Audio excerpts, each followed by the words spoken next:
But we do have a lot of young commercial artists, quite a few who are being compared to your father, to Fela. Wizkid and Burna Boy are some of like the two ones that I see on Twitter being compared to your father. What do you think about modern music and the messages behind it today? Well, compared to my dad, I wouldn't say comparison is the right word. Because to compare any artist, to compare artists rather in general, it's a wrong way to view music, because music is not sports. Yeah. Other than that, I think musically speaking, Fela is still without equal, in Nigerian music. I think that's a non-issue really. And for me, modern music is modern music. For me, it's not positive or negative. I think that's why many people are hung up. Pop music is inherently commercial. And with commerciality means it's tied to commodity and things like that. So I think that's what the message is. Where there's a problem in society, see, not with the artist or with the music, where there's a problem in society that we allow for media to feed us only this kind of music. Media should open up everybody to all kinds of music so that Nigerians are artistically mature. I'm not even talking about myself or my music in Nigeria. I'm saying more of the other forms of music that Africans make today, not just this music that helps us help Europeans sell their goods to African people. Yeah. All right, so it's time for our extra buzz question, and it's funny how you mentioned European people selling their goods to people to Africans.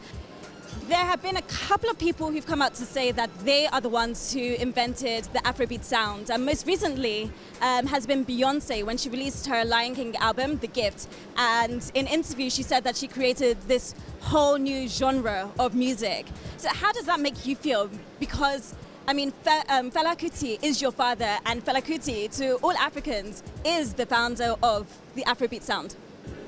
Well, if Beyonce is saying she invented Afro-beat, maybe it is the Afro-beat, the pop music, which is different from Afro-beat.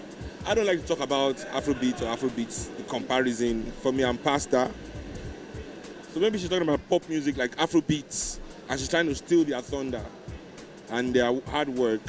But I would say, like, what Nigerian musicians need to stop doing is going to America to seek validation from American artists.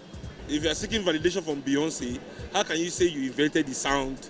If Beyonce is the one validating it, if it's by Beyonce being on it that you think it has value, that is now valuable, that is now prestigious, then she has to say she's the queen. I mean, it is mine. You understand? I'm not saying don't feature, I'm not saying don't work with, but don't seek validation from. Yes, yeah, don't seek validation from. So in terms of your music and your sound, especially Black Times, I mean, you're very vocal, and you do talk about, the state of the country, state of affairs and politics and everything. Let's say tomorrow you were elected the president of this country and you could change absolutely anything in the country with just a click of your fingers, what would it be? If I have this magical power to just change something in Nigeria, it's a tough choice between education and healthcare, because I don't know what is killing us more, the sickness of our mind or the sickness of our body, because both are really, taking a lot of us to hate, as they say, so yeah. Definitely.